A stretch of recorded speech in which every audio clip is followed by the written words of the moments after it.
y me he dado cuenta que lo use es más cómodo para nosotros. ¿Sabes? Es mucho más sencillo para nosotros, nos hace un poco la vida más fácil, pero llega un momento en el que eso va a tener que cambiar y va a tener que dejar de usarlo y va a tener que comenzar a entrar en el proceso de usar su ropa interior normal. Y pensando un poco en esto, me he dado cuenta que la mayoría de las veces o muchas veces en nuestra vida nosotros tratamos de elegir el camino fácil para las cosas, ¿verdad? ¿A alguien le gusta el camino fácil? ¿Verdad? De repente vemos, si en nuestro camino hay un camino de terracería y un camino pavimentado, definitivamente vamos a escoger el que está bien hecho para poder avanzar. Pero creo que si algo tú y yo tenemos que entender es que la verdadera fe no se mide en base a la comodidad, sino se mide y se revela en la presión. Y hoy quiero hablarte de la fe, y fe específicamente para resistir. Dile al que está a tu lado: fe para resistir. Ahora, sí o no, es muy fácil tener fe cuando todo está bien. Es muy fácil tener fe cuando las cosas marchan bien, cuando todo va avanzando como yo estoy esperando que avance. Es muy fácil tener fe. Es muy fácil tener fe cuando estamos en un ambiente como este, cuando hay un tiempo de alabanza como el que acabamos de pasar, cuando todos estamos levantando nuestras manos, de manera consciente o inconsciente, el de al lado lo va a hacer, porque es fácil adorar en ambientes en los cuales todo está bien. Ahora, el asunto no es que nosotros podamos tener fe solamente cuando todo marcha bien, sino que aprendamos a tener fe cuando también hay oposición. Declarar que Dios es bueno, declarar que creemos en Dios o que adoramos a Dios cuando todo está bien, no necesariamente es un acto de fe. La semana pasada, ¿cuántos vinieron a de huérfanos a hijos? Todos. Solo los líderes levantaron la mano. No, la semana pasada hablaba con los que vinieron a de huérfanos a hijos, y yo les decía, el asunto con nuestra identidad no tiene tanto que ver con tener fe, sino con que realmente se nos sea revelada nuestra verdadera identidad. Porque les ponía un ejemplo, porque lo digo con mucho respeto, ¿verdad? Lo digo con mucho respeto, pero los mormones tienen fe, los católicos tienen fe, los satánicos tienen fe. No tiene que ver con tener fe, sino tiene que ver con que se nos sea revelada nuestra identidad, y que se nos sea revelada cómo nosotros podemos usar nuestra fe no solamente para las cosas buenas y para creer que todo está bien, sino también para tener fe en medio de procesos y en medio de presión. Y después de estos mensajes que nuestro pastor nos ha compartido, quizá algunos de nosotros hemos sido retados. Quizá algunos de nosotros hemos pensado que quizá nuestra vida ha sido un poco más cómoda que firme, pero creo que lo que ha hecho Dios en estas semanas ha sido incomodarnos a vivir una fe diferente, incomodarnos a vivir distinto, incomodarnos a no vivir cómodos, porque una fe cómoda no necesariamente va a ser una fe que va a negar a Dios, pero una fe cómoda sí va a evitar todo aquello que requiera sacrificio. Una fe cómoda va a buscar a Dios mientras Dios no interfiera con nuestros planes. Una fe cómoda se va a mover por emoción. Mientras todo está bien, Él está firme. Pero cuando no siente nada o cuando las cosas no marchan bien, las cosas se comienzan a tambalear. Una fe cómoda va a evitar los sacrificios, no va a querer la incomodidad, no va a querer sacrificar cosas, no va a querer la disciplina, no quiere renunciar a nada. Una fe cómoda va a hacer todo eso.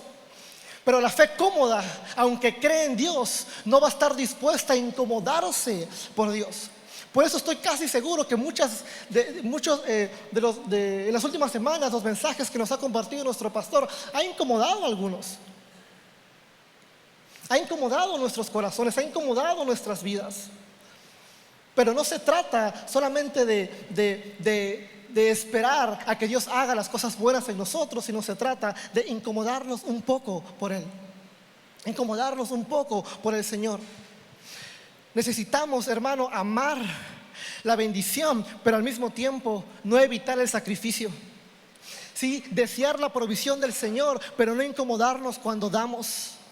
Necesitamos, hermano, amar su mano, pero anhelar completamente su rostro. Porque solamente el rostro del Señor va a transformar nuestra vida. Y quiero que me acompañes a Lucas capítulo 9, verso 23.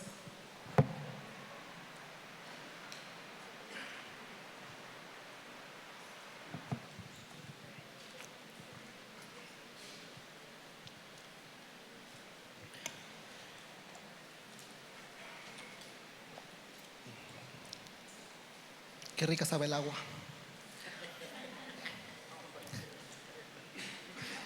Me ofrecieron coca y dije que no. Es un avance, es un avance. Sacrificios, sacrificios. Lucas capítulo 9, versículo 23. Dice así: Entonces, y decía a todos, yo creo que tengo otra versión: si alguno quiere venir en pos de mí, niéguese a sí mismo, tome su cruz. ¿Cuándo? Cada día. Dice: tome su cruz cada día y sígame. Y este pasaje es impresionante, porque lo que nos está mostrando Jesús es que la fe real cuesta.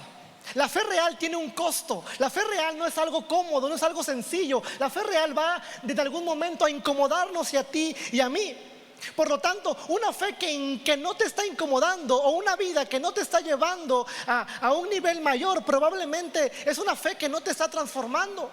Porque probablemente solo llegamos a la iglesia, vamos a nuestros grupos conexión o participamos de algunas actividades, pero no necesariamente eso está generando transformación en nosotros. Y si la fe que tú y yo tenemos solamente funciona cuando las cosas van bien, entonces no es una fe tan firme. Muy probablemente es una fe que es conveniente. Quiero que me acompañes a 1 Samuel capítulo 4. Voy a usar un pasaje que usó Lemuel hace unas cuantas semanas que me encantó. 1 Samuel capítulo 4.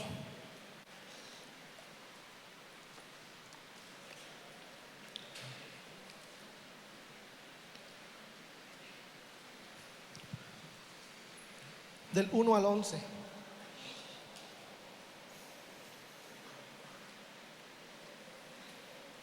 ¿Listo? Primera de Samuel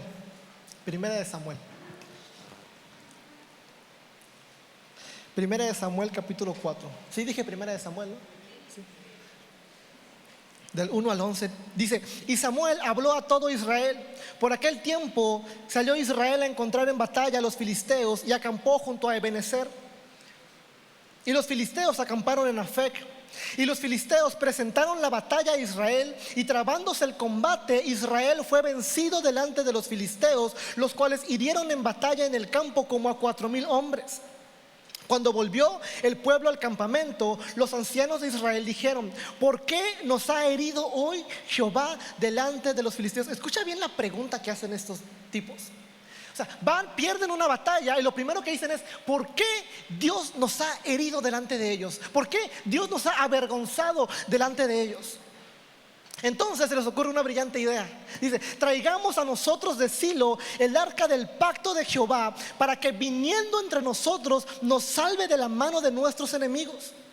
Y envió el pueblo a Silo, y trajeron de allá el arca del pacto de Jehová de los ejércitos, que moraba entre los querubines. Y los dos hijos de Elí, Ofni y Fines, estaban allí en el arca del pacto. Aconteció que cuando el arca del pacto de Jehová llegó al campamento, todo Israel gritó con gran júbilo, que hasta la tierra tembló. Cuando los filisteos oyeron la voz de júbilo, dijeron: ¿qué gran voz de júbilo es esta en el campamento de los hebreos? Y supieron que el arca de Jehová había sido traída al campamento. Y los filisteos tuvieron miedo, porque decían: ha venido Dios al campamento. Y dijeron: ay de nosotros, pues antes de esto no fue así. Ay de nosotros, ¿quién nos librará de la mano de estos dioses poderosos? Estos son los dioses que hirieron a Egipto con una plaga en el desierto. Esforzaos, oh filisteos, y sed hombres, para que no sirváis a los hebreos. como ellos os han servido a vosotros. Sed hombres y pelead. Pelearon pues los filisteos, e Israel fue vencido, y huyeron cada cual a sus tiendas, y fue hecha grande mortandad, pues cayeron de Israel 30,000 hombres a pie, y el arca de Dios fue tomada, y muertos los dos hijos de Elí, Ofni y Fines. Qué impresionante historia, porque al pueblo de Israel estaba yendo mal peleando contra los filisteos. Entonces se les ocurre esta idea: hey, vamos a traer el arca, porque seguramente si traemos el arca, esta señal de tener el arca aquí nos va a dar la victoria delante de Dios. Lo que estaba haciendo Israel es que estaba usando a Dios a su conveniencia. Es como creer que porque vienes a la iglesia todos los domingos, Dios te tiene que bendecir. Es como creer porque diezmas y ofrendas, Dios te tiene que prosperar. Es como creer que si nosotros hacemos algo, automáticamente Dios tiene que responder. Hermano, ¿cuándo ha sido así? ¿Por qué de repente creemos que nuestra fe tiene que someter a Dios a nuestras decisiones, y no nuestras decisiones tienen que ser sometidas a Dios? El pueblo de Israel convirtió lo sagrado, que era la presencia de Dios y el arca de Dios, en un amuleto. Entonces había ambiente como el que acabamos de tener. Había mucho ruido, había mucha alabanza, había muchas manos levantadas. A lo mejor había gente arrodillada, gente postrada, gente haciendo sacrificios, pero no necesariamente había transformación, y no necesariamente Dios estaba allí. Estoy seguro y estoy convencido que Dios es capaz y tiene la capacidad y el poder de sacarnos de nuestros problemas. Estoy completamente convencido. Pero el problema es cuando queremos solamente su mano y olvidamos que Dios quiere transformarnos en el proceso.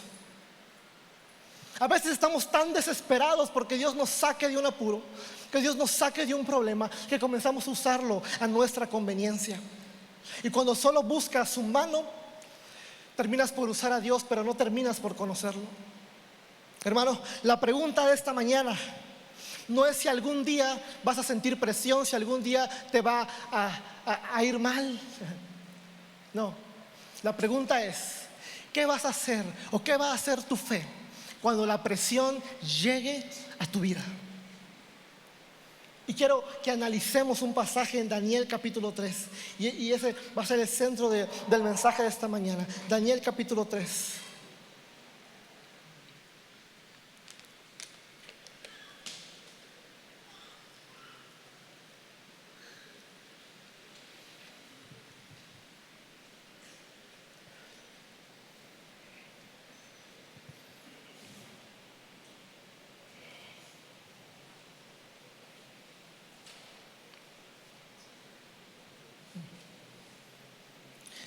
Verso 1 al 6.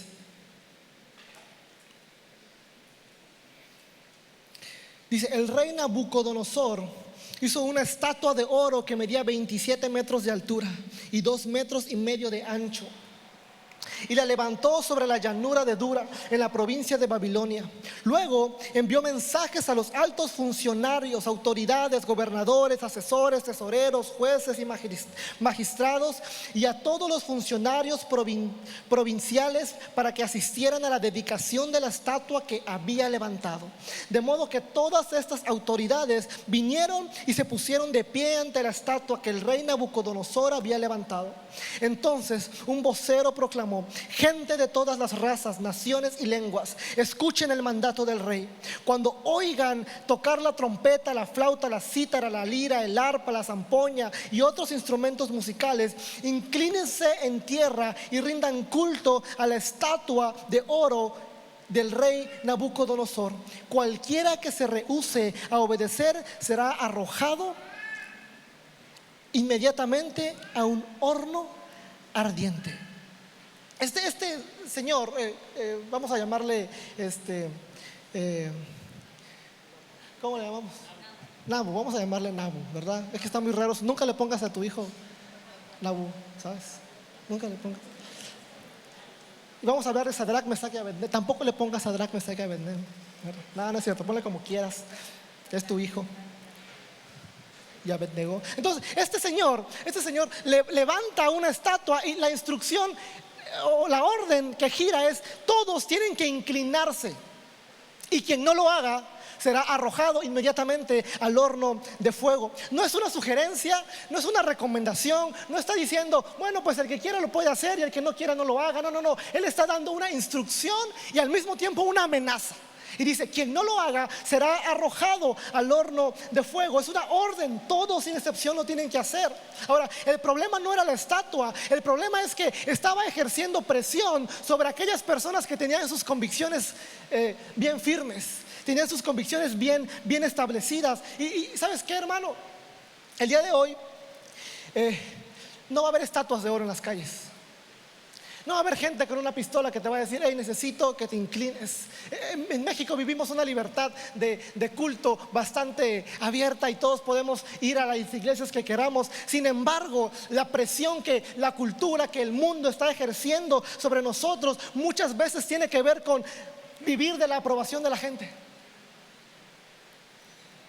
con considerar que podemos tener éxito sin el Señor, que podemos vivir los placeres sin límites, que podemos vivir de la imagen, de apariencia o del qué dirán. La voz que está sonando allá afuera es: hey, puedes encajar, tu vida puede ser como la estás llevando, puedes ir a la iglesia, puedes participar de lo que quieras que participes, pero no dejes de encajar con el mundo. No tienes por qué ser diferente. Si te comportas de esta manera, pues no pasa nada. No te metas tanto con el Señor. ¿Por qué vas a la iglesia? ¿Por qué vas a tu grupo Conexión? Relájate, tranquilo. No seas religioso. ¿Alguien le ha dicho religioso? Porque viene a la iglesia una vez a la semana, 2 horas, ¿verdad? 2 horas nada más. Entonces, la cultura de allá afuera no te va a obligar a dejar a Dios, probablemente. Pero lo que sí te va a hacer es empujar a ponerlo en segundo lugar. Y te va a decir: hey, no es tan importante, no es tan necesario, no es lo más importante. Dios no es la cosa más importante. Daniel capítulo 3, verso 13, ahí mismo.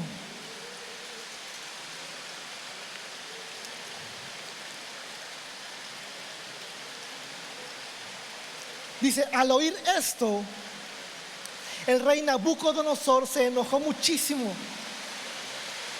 y mandó a que... Voy a tener que gritar, ya me estoy quedando sin voz. Ahí va. Ahorita se calla. Dice: al oír esto, el rey Nabucodonosor se enojó muchísimo y mandó a que le llevaran a estos 3 judíos. Está hablando de Sadrach, Mesach y Abednego. Cuando ellos se presentaron ante el rey y les preguntó: he sabido que ustedes no adoran a mis dioses ni quieren inclinarse ante la estatua de oro. ¿Es cierto eso? Voy a darles una oportunidad. Si al escuchar la música se inclinan y adoran a la estatua, no les haré nada. Pero si no la adoran, ordenaré de inmediato que los echen al horno, y ya verán que no habrá Dios que pueda salvarlos. No habrá Dios que pueda salvarlos. Todavía este señor se atreve a querer darles una oportunidad a Sadrach, Mesach y Abednego. Dicen: hey, les doy un chance. Les doy un chance de que puedan redimirse, un chance de que puedan cambiar de opinión, un chance. Y allá afuera, hermano, vamos a tener muchos chances. Vamos a ver muchas oportunidades en las cuales el mundo va a querer cambiar nuestra manera de pensar, va a querer cambiar nuestra forma de vivir, aunque no necesariamente tengamos que dejar a Dios. Pero va a exigir que doblemos nuestras convicciones, que doblemos nuestra adoración, y no necesariamente cayendo en pecado, sino va a ser más sutil. Va a querer que ajustemos nuestras convicciones, va a querer que callemos cuando debemos de hablar, va a querer que cedamos internamente, porque a veces doblarse ante una estatua, como lo representaba en este pasaje, no tiene que ver con algo físico, sino tiene que ver con ceder las pasiones de nuestro corazón. El objetivo de la presión en nuestra vida no es destruirnos de inmediato. La presión va a buscar cambiar la postura de nuestro corazón, y una vez que tiene nuestro corazón, va a querer cambiar nuestra identidad, va a querer cambiar nuestro testimonio, y por último va a terminar cambiando nuestro destino.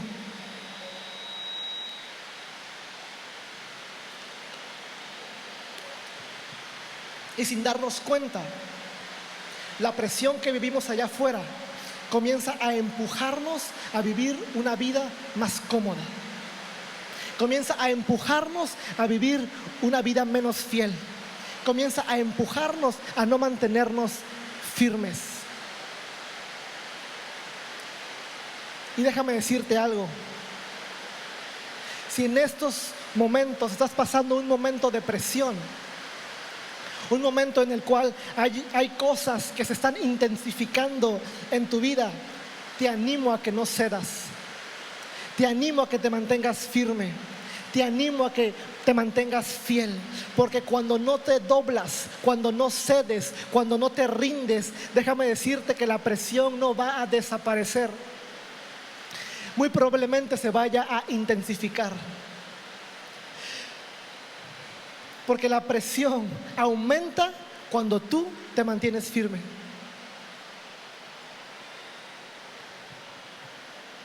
Cuando la presión sube, cuando los problemas suben, cuando la vida comienza a ponerse complicada, lo único que nos va a mantener firmes, que nuestra fe se mantenga firme, son nuestras convicciones. Pero déjame darte una buena noticia. ¿Alguien quiere una buena noticia? Cuando todo esto comienza a suceder, cuando todas las cosas comienzan a pasar, cuando todo comienza a ponerse complicado y cuando la vida comienza a ponerse difícil, también es el escenario perfecto para que haya una manifestación de Dios. Es el escenario perfecto para que Dios obre. Es el escenario perfecto para que Dios haga, para que Dios tome el control y se glorifique en medio de lo que pueda estar pasando. Y me encanta porque Sadrac, Mesach y Abednego eran hombres fieles. ¿Qué podían decir de Sadrac, Mesach y Abednego? ¿Qué podrían decir de él? Muy probablemente podríamos decir una cosa de cada uno de los que estamos aquí sentados. Pero de estos hombres, no estaban en pecado. No estaban siendo rebeldes. No estaban fuera de la voluntad de Dios. Ellos estaban haciendo lo correcto. ¿Alguna vez te ha pasado que sientes que estás haciendo todo lo que tienes que hacer bien y aún así las cosas te salen mal? Hay algunos que a lo mejor dicen: nunca me había portado tan bien como ahora. Nunca. Y aún así me está yendo mal. Nunca había yo ido a la iglesia, yo nunca había orado todos los días y aún así me está yendo mal. Estos hombres, aunque eran fieles, aunque eran íntegros, aunque no se contaminaron, terminaron en el horno. Aunque todo lo que tenían que hacer lo estaban haciendo bien, terminaron en el horno. Porque hacer lo correcto no nos va a evitar de la presión. Hacer lo correcto no nos va a evitar de los problemas. Hacer lo correcto no nos va a sacar inmediatamente de la situación en la que estamos, pero sí nos va a poner en un escenario donde Dios se puede manifestar. Estos hombres no provocaron el problema, fueron incluidos en el sistema. Un sistema que ya tenía sus propias reglas. Y aún así fueron metidos al horno. Y pudieron haber dicho: hey, estoy haciendo las cosas bien, ¿por qué me pasa esto? ¿Alguien se ha preguntado eso? Estoy siendo fiel, ¿por qué hay tanta presión sobre mí? Estoy obedeciendo, ¿por qué no me salen las cosas como espero? Hermano, la fidelidad de Dios no te va a exentar de la presión. Lo que sí va a hacer es ayudarte a atravesarlas de la manera correcta. Ellos pudieron haber dudado: ¿vale la pena continuar? ¿Vale la pena ser fiel? ¿Vale la pena obedecer? ¿Dónde está Dios? Pero no lo hicieron porque su fe no estaba basada en resultados. Ojo con esto, su fe no estaba basada en resultados. Su fe estaba basada en la convicción de que Dios sigue siendo Dios. Dios sigue siendo Dios. Por lo tanto, la presión, el horno, los problemas no necesariamente van a ser consecuencia de tu pecado. Muy probablemente a veces van a ser consecuencia de tu fidelidad.